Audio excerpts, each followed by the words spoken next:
What up, Laker fam? Laker fam! Let's go, Lakers! Let's go, let's go, let's go! We ballin'. Blood is purple, heart is gold, baby. We ballin'.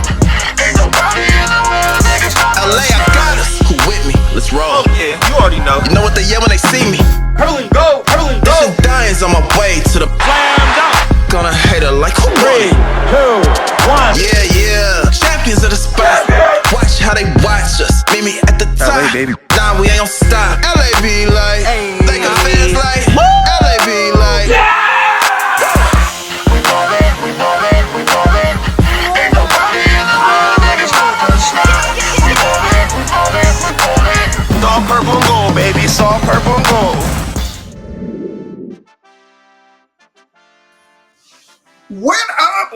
What up, Lakers Nation? Welcome back to Bleacher Report for your Thursday, June 12th edition of Lakers Daily. Remember, we are here every day of the week, Monday through Friday, 7 p.m. Eastern Time, 4 p.m. Pacific, and here we are.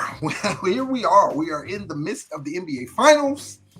Indiana takes a 2-1 lead over the OKC Thunder, so we are in this thing, man. We have ourselves a series. It's not OKC in 5 or none of that. We have ourselves a series, and Indiana, they finally look like they could pull this thing out. So we'll see what happens tomorrow in Game 4. But here we are, and we speak of this because immediately after the finals, however long this thing goes, you know, we itch right on towards the offseason, right? Or we'll be in the offseason, but we'll inch close to the NBA draft. NBA draft is exactly, 2 weeks away. So in 2 weeks, it's going down, man. It's going to be wild. It's going to be wild. And who knows? There could be some trades that are already done. We could just be waiting for the finals to end. Something like that. KD trade, there's rumors out there that both teams have already agreed to terms. They're just not going to make an announcement during the finals. Remember last year, the Lakers, we made the huge announcement. You remember we were in the midst of a coaching search. Last offseason, we didn't have a coach. Ham was gone, and we were looking for a coach. All roads were leading to JJ Redick, but out of nowhere, I think it was game 1 of the finals, the Dan Hurley news broke that the Lakers were interested in Dan Hurley and that the interest may have been mutual. That news broke, and it kind of stole some of the thunder, some of the headlines, if you will, from the NBA Finals, right? So if trades are done or are agreed upon, you know, I don't think anything will drop during the finals.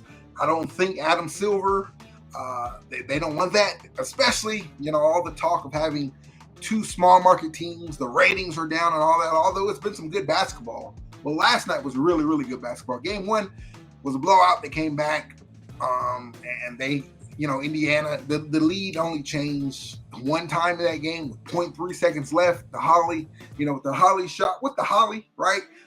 We know about that. But game 2 was a blowout, and then last night was actually a good game. So we'll see if that continues, and we'll see how much further they can stretch this thing out, man. Stretch it as close to the NBA draft as you can get. Because once you get to the NBA draft, things are going to start going like crazy, right? The new league calendar or the new calendar year for the league is going to reset at the end of the month, and which means free agency, right? So we'll see how things play out. You know, I think there's 1 or 2 ways it can go. You know, Giannis can hold everything up, or Giannis can be done later on. Or Giannis could just come out and say he's not going to be traded. So we'll see how that looks. And then, of course, we have the KD stuff. I think that'll drop first. And some of these things, or all these things, could have huge implications on the Lakers, what the Lakers can do. You know, they can come in as a 3rd team, a 4th team, and try to scoop up, you know, some of these players. We talked about that a couple of times here, and we'll continue to do so as we inch closer to that. But yeah, there could be some effects for the Lakers. Well, obviously there's effects, period, on the Lakers, because if KD stays in the West, whether it's San Antonio or Houston, whatever the case may be, or if Giannis comes west, obviously that's going to impact what the Lakers do, you know, to try to remain relevant and try to remain a competitive, right, and being a competitor entering to next season. So we'll see how it all plays out. But man, it's going to be fun. We're right here, and the Lakers are going to be right in the midst of it. We know the Lakers have some work to do. You take a look at OKC, you take a look at Indiana, even you take a look at Minnesota and some of these other squads. The Lakers have some work to do. Obviously, the number one thing we need a center. We need a big, but that's not all we need. There's other things as well. We have to get younger. We have to get more athletic. I think we have to get more physical.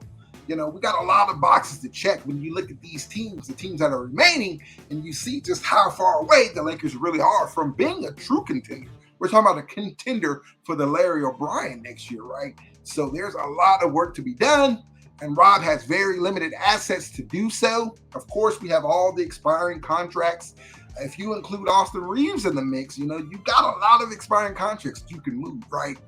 If you consider Austin's contract to be expiring, we know, he's going to be offered an extension this summer. He'll turn that down so he can enter into free agency next summer, the summer of 2026, where he can really get the bag, right? This summer, the most the Lakers can offer him is like $19 million per year, something like that, around $90 million. Sorry, $90 million is that max contract. He's going to turn that down because the word is he's going to command a salary that starts out at around $30 million per year. So now we're talking 120. We're going from 90 up to 120, and it could exceed that $30 million mark, right? They're talking about Tyler Hero is about to get $40 million. So what does that do for Austin, right? I think Austin is a better player than Tyler Hero. I may be a little Lakers biased, but I think he is, right? So, that number could jump from 30 up to 35 and so on and so forth. So we'll see how that all plays out. But are the Lakers going to pay that? Or do the Lakers move him? What do the Lakers do? How does Austin and Luka and LeBron look this next offseason, right? I don't think Austin gets traded this summer unless the Lakers just go all out and they're full. They just dive all the way into the deep end and go all the way for it, right? Get fully aggressive, uber aggressive, if you will, maximum aggressive, if you will. Then you probably include an Austin Reeves in the deal to do that. But I don't really see that happening, but we'll talk about it. So, which means we'll have some time to see how Luka, LeBron, and Austin fits, right? How they look together. We didn't get a lot of that last year. It just wasn't enough time. We acquired Luka at the deadline. He missed some games. LeBron missed some games. So we couldn't see all three of them together. But when they were out there, they looked pretty good offensively. Defensively, that's the issue. So can the Lakers go out and get some defensive pieces that fit around our big three, right? Can they go out and do that? And if they can do that, then maybe this thing can work moving forward. I don't know. It remains to be seen. And the good part is we'll see real soon. So that's the big question. How aggressive will the Lakers be this offseason? What are they going to do? We know they need a center. Do they just go out and get a guy to fill that role? Or do they go out and try to get the guy? I'm hoping it's the latter of the two. Go out and get the guy that you're going to pair with Luka moving forward. Not just a stopgap guy, right? Someone you're going to throw in there for now because you can't get the guy that you want for the next 4 or 5 years paired next to Luka. So a guy might look like something like Brook Lopez, right? Getting Brook Lopez back. A guy might look like something like Clint Capella, older guy. He's not what he used to be now. 5 years ago, Clint Capella will be a perfect fit next to Luka, right?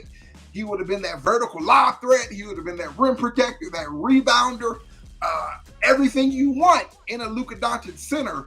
He would have checked those boxes, but that was 5 years ago. He's not that player anymore. Remember, he got benched last year. So that tells you everything you need to know. He wasn't good enough to start on the Atlanta Hawks.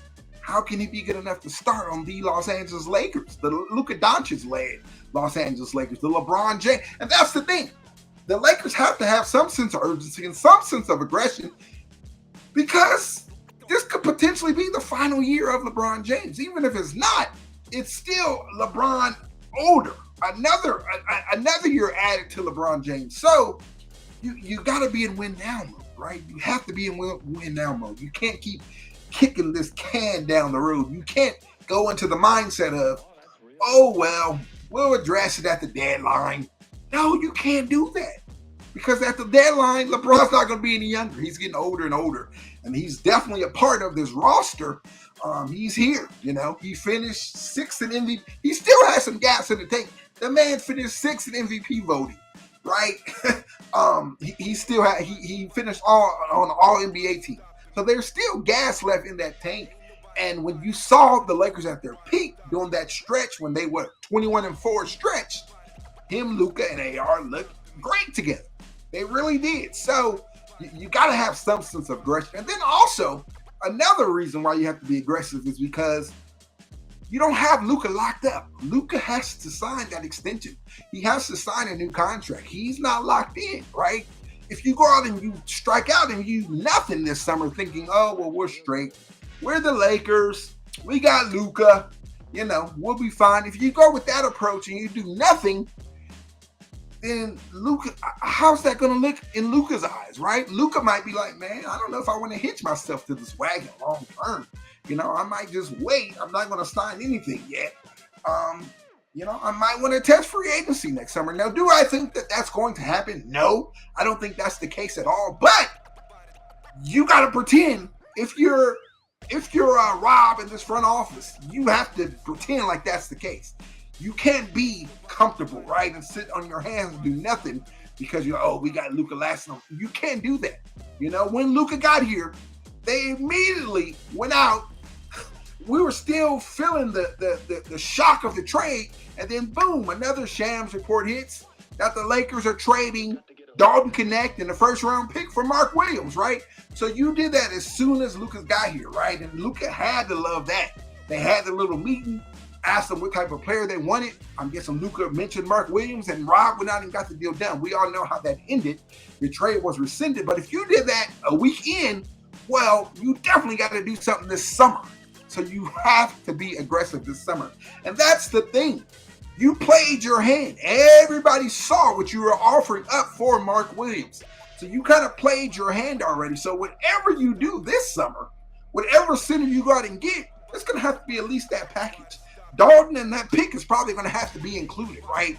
So Lakers Nation, we need to come to grips with that. Whatever center that the Lakers go out and get, if we're talking trade. Now, if you're talking free agency, a stopgap guy, then okay, but we're talking trades. Whether it's Daniel Gafford, whether it's Nick Claxton, or whether you go bigger and get someone like a Jared Allen or a Triple J, if those guys are available, or Walker Kessler, you're going to have to give up that first round pick. You're going to have to give up Dalton Connect. So brace yourselves, Lakers Nation. Brace yourselves. It's going to cost at least that. Everyone knows that the Lakers are in dire need of a center. They know that the Lakers have to get a center. They know it's without question, right?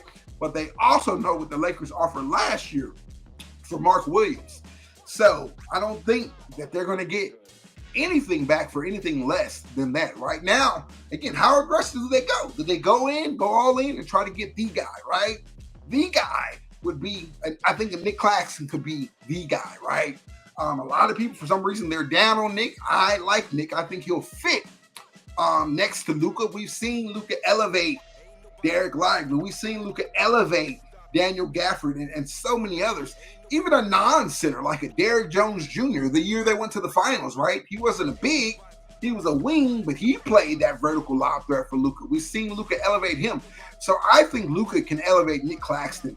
Go back and watch Nick Claxton, a few years back when they had KD and they had Kyrie. Nick Claxton was on that team, and Nick Claxton was really, really good. We've seen Nick Claxton the last couple of years, but on a very bad team. Brooklyn was a very bad team, so he didn't look good, right? But go back and look at him, with Kyrie and KD, and that's the version of Nick Claxton I think you'll get. He does everything you want. He can play above the rim, be that vertical lob threat. He can run the floor, be that gazelle, if you will, right? And run the floor and just sprint down there, right?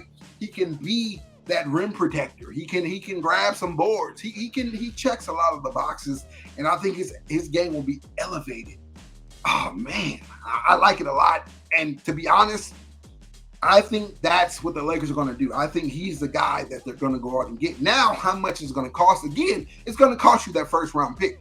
My whole thing is I'm not willing to give up Austin Reeves for Nick Claxton. That's my whole thing. So if Brooklyn wants Austin, then I don't know. But we should be able to get that deal done without having to give up an Austin Reeves. You got the expiring contracts. You got Dalton. You got the first round pick.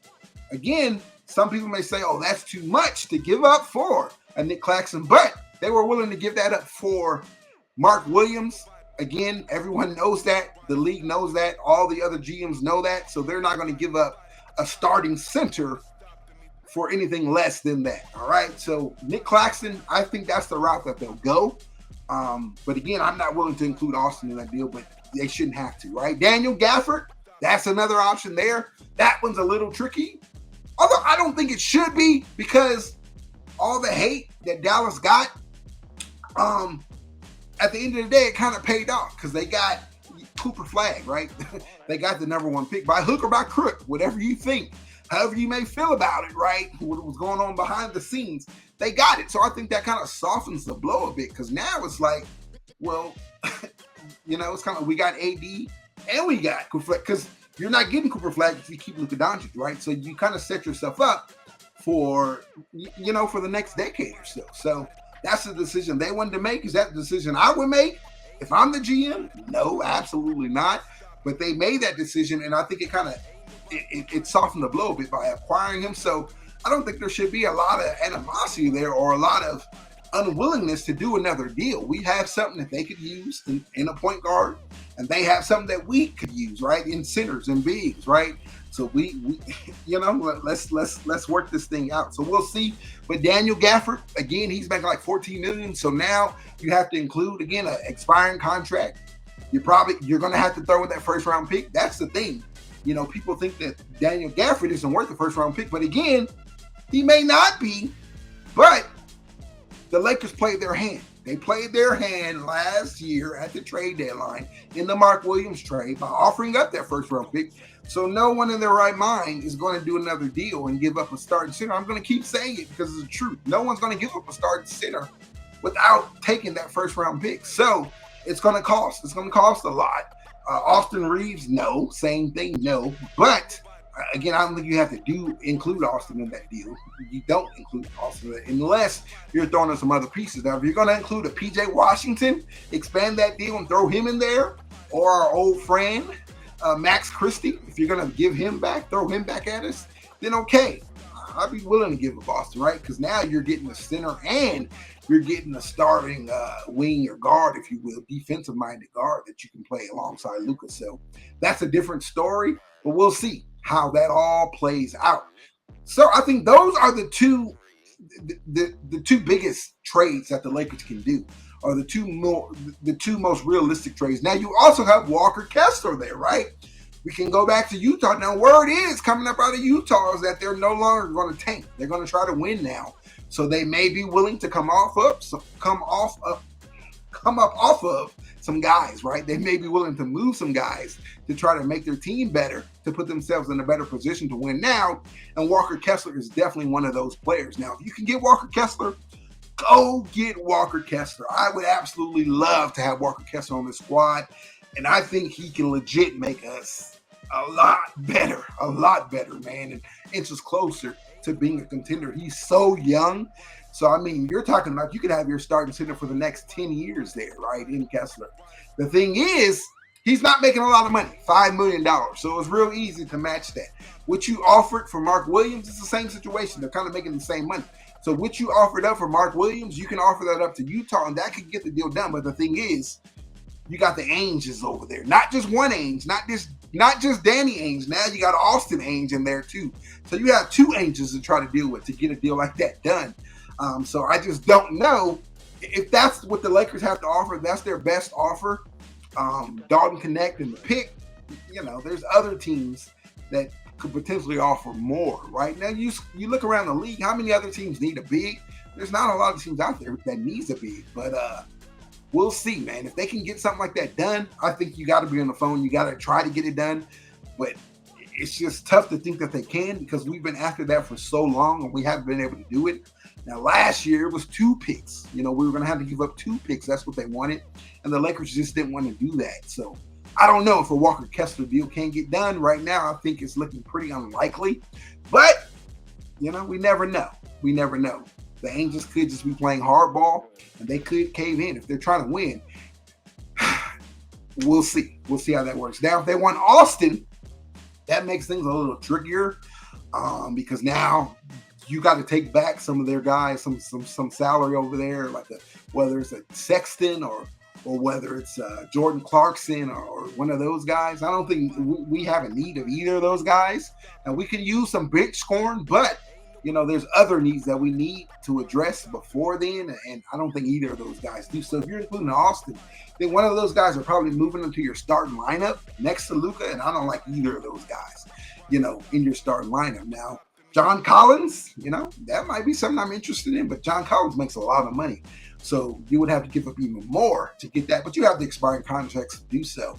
Now you're talking about, do you include Rui in a deal like that? I don't know. Now, if Utah wants to win now, Austin Reeves is a great win now piece for them, right? He's going to help you win some games. But again, I'd much rather not include Austin in the deal. I would, Dalton, the pick, unprotect. They already have one of our picks over there. I think 2027, unprotect that one. Send some pick swaps over there. I'd much rather prefer that, but again, it's going to be really, really difficult. They're going to want a lot for Kessler, as they should. I think he's very young, and here's the thing: he's so young that I think that you can flip him again 5 years from now. I think he's that young, and I think he's going to be that much better. He's getting better. I think he's that good where he's going to improve his game year in and year out. Where 5 years from now, he's a legit asset. So I think what you gave up for him, you can get back. In regards to draft picks and stuff. Now, if you move Austin, I don't know if you're going to get a player back of that caliber, but draft pick wise, I think you can get your assets back. So I would love me some Walker Kessler, man, and that'll be a huge offseason win if you can do something like that. Now you got a couple of other big names out there that you can go after, try to trade for. Really fast, let me address Miles Turner. I don't think that's happening. They're up 2-1 in the NBA Finals, man. They can legit pull this thing off. And even if they don't, just to go this far, I don't see them giving up Miles Turner. I think they're going to pay Miles Turner. I don't see him leaving. He's their longest tenured guy, the longest tenured pacer. I don't think that they're going to lose him. And then who do you replace him with? That's the other thing. You give him up, who are you going to replace him with where you can put yourselves back in contention next year, right? And then especially if they win the title. Well, I don't know. If they win the title, you never know. They might be like, oh, well, we got our title, so, we're not going to pay no luxury tax. Because that's the thing. If they do pay Miles Turner for the first time ever, I think in the history of that team, they're going to be in a luxury tax, So if they win a chip, maybe they got what they wanted and they'll shave some stuff. Or they'll pay the luxury tax and try to run it back, right? But me personally, I don't see him leaving. Now you look at some other bigger names, like you look in Cleveland. Does Cleveland move off of Jared Allen? They lost to Pacers in 5 this year. The year before that, I think they lost to the Pacers again, right? Last year, I think so. So they try to switch things up. There were reports that they were looking to move him and, possibly a couple of other guys there. So we'll see how that shapes out. But I think the Lakers, they got to go all in if that's the case. Now, that's being aggressive because that's going to cost you Austin Reeves. That's going to cost you Dalton Connect. That's going to cost you. You're going to have to throw your best offer out there, which is Dalton, which is Austin, which is the pick, and which is some pick swaps, and then you'll probably have to throw in some matching salary there, right? Some salary. Well, Allen doesn't make that much money. So, but that's aggressive there. Jared Allen, Triple J, I think those are your aggressive moves right there. So again, that's just a question. How aggressive will the Lakers be? Again, they may not be aggressive. They may not like what they see out there, right? Teams may try to overtax us and try to want too much. And the Lakers have shown that when teams do that, they'll be like, oh, we're good. We'll just wait. And that's what I said, the Lakers. I don't want to hear the Lakers do. or see the Lakers do is wait and say, oh, we can address it at the deadline. Oh, we can address it next summer. That's not what I want to see them do. But if they do go that route, then that's when these other guys become available. Some of these older guys that we talked about, Clint Capella, right, an older guy. Steven Adams, an older guy. Brook Lopez, an older guy. If the Lakers don't make a trade, I'll tell you what, if the Lakers don't make a trade, then the Lakers are the most attractive market for a center. If they don't make a trade for a center, if they do make a trade for a center, then you're going to start that guy, right? If you're trading for a center, he's going to be your starter. So then for these vets, a Capella, a Adams, a Lopez, LA doesn't look as attractive because you're coming off the bench. But if they don't make a trade and their starter minutes at that 5, then this is the premier destination, the premier landing spot, for a center, right? Now, unless someone just comes in and offers like a full MLE or something, right? Then, yeah, they're going to go off of that money. But I don't think guys are going to offer that for these guys.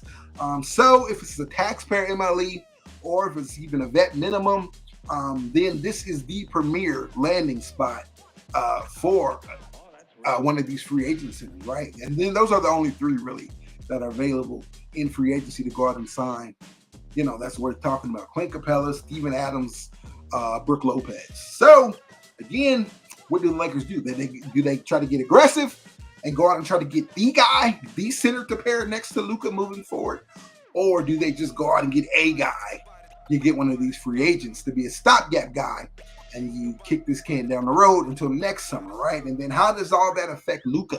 That's the thing. What does Luka want, right? You have to have that conversation with Luka and lay all these options in front of him and see what he decides, what he wants, right? Dorian Finney-Smith, we know he was dealing with the left ankle, pretty much all last year or down the stretch. There were games where he was missing games and all that. Well, he finally had surgery on that ankle, successful surgery on his left ankle. And word is he's going to be ready, barring any setbacks, knock on wood that doesn't happen, but he's going to be ready for camp, right? And that's huge. That's huge news. I think DFS will be extended. Again, the Lakers have until the end of June, June 29th, June 30th, to extend him, to offer him an extension, or he can choose to opt in, pick up his player option, or he can opt out, which I don't see him opting out because there's just not money out there. The $14 or $15 million that's on that contract on the final year of his deal this year. I don't think he's going to get that out there on the open market because teams just don't have money. Brooklyn, they have some money, but do they want him back? I don't think so. Detroit, I could possibly see him being a fit there, but I think he likes it here. LA, we like him here. Luka likes him here. So I think he'll definitely be here. So the fact that he had that surgery is great news because it's not now he's going to be pain free for the first time in a long time. He's going to be able to be out there on the court and be pain free. He's been playing with pain, and that's tough, man. In an ankle, all he's asked to do, at times he's asked to guard, the other team's best offensive player, right? Offensive guard or wing or whatever the case may be. Then he's asked to guard some big. So good news coming out of that camp, the DFS camp. He had successful surgery, and even better news, he's going to be available for camp. Could the Lakers be looking at some potential running backs with some guys, right? We already talked about Brook Lopez, but Lonzo Ball up in Chicago. There's word is that there's some interest, that the Lakers may be interested in him. He's only a very good contract. He's only making $10 million next year. And then next year, the year after that, 2026, 2027, he has a team option. So it's up to the Lakers what they do with him. Something that we are not familiar with. Team options? What is that? I don't think we've seen a team option since Rob's been here, right? It's always a player option that comes back to bite us in the what.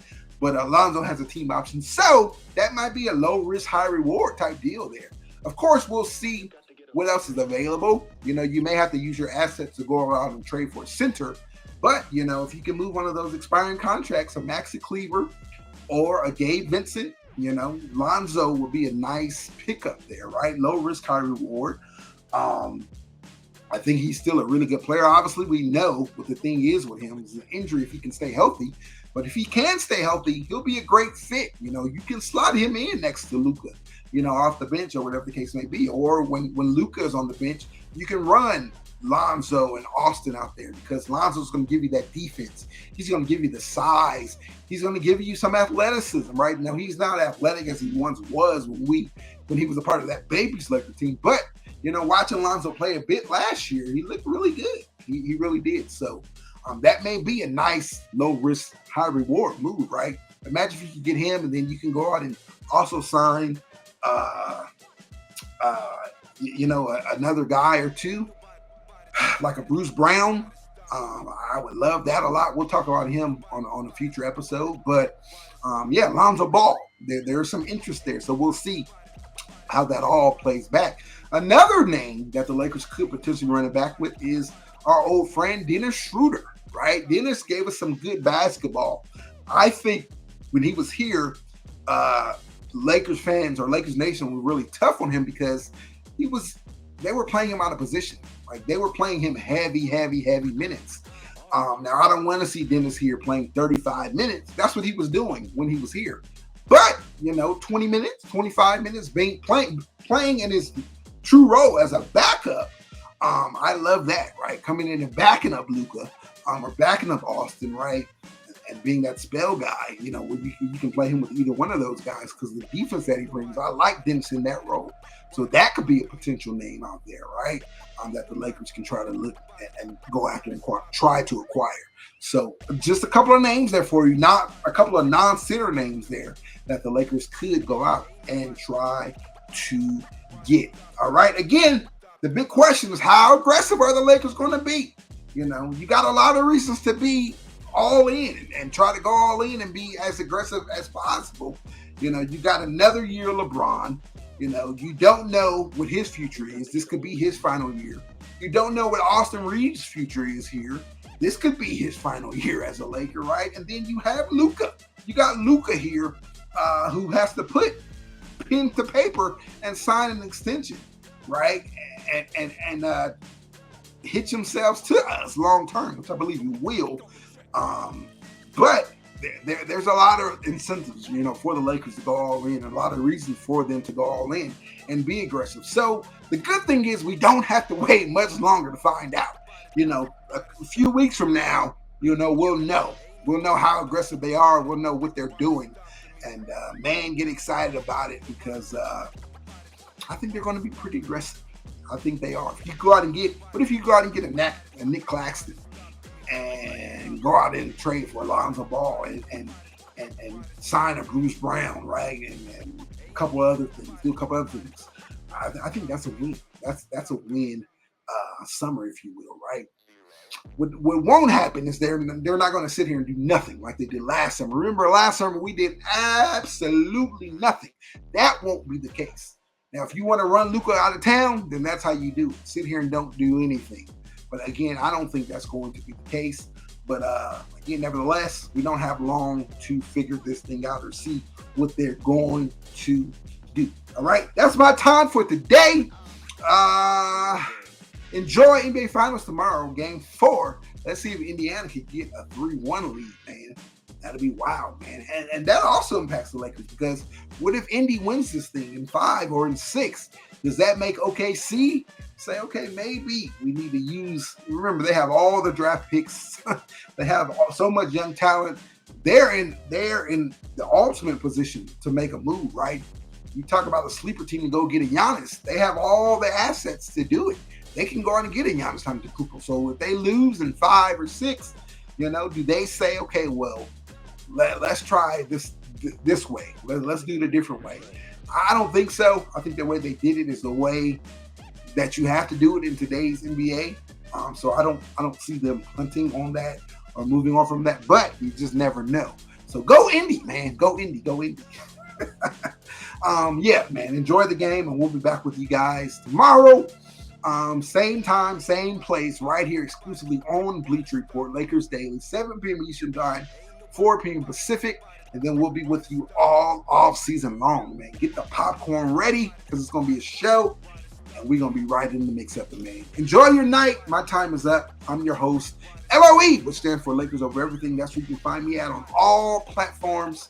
And until next time, man, be safe, be blessed. Peace.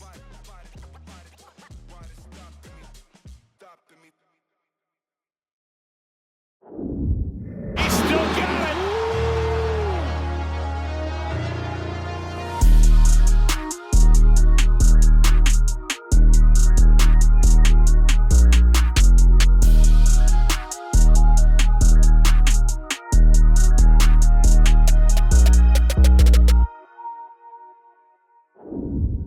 Can't sleep, can't eat till you get it right. Oh, all my life I've been grinding all my life. Sacrifice, gotta pay that. Pay the price. Can't be real, but I'm living the life. All my life I've been grinding all my life. Lakers, baby.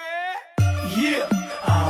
You know what it is. Purple, yellow, purple, yellow, purple, yellow, purple, yellow. Yeah. You know what it is. Purple, yellow, purple, yellow, purple, yellow, purple, yellow. Yeah, you know what it is. Purple, yellow, purple, yellow, purple, yellow, purple, yellow. Yeah, you know what it is. Purple, yellow, purple, yellow, purple, yellow, purple, yellow. Yeah. I'm a Laker till I die. Rest in peace, Chick Hearn. 93-70. This game's in the Admiral refrigerator. The door is closed, the lights out. Butter's getting hard, the eggs are cooling, and the jello is jiggling. Been jiggling for a long time. Mama didn't raise no failure. It's go hard and go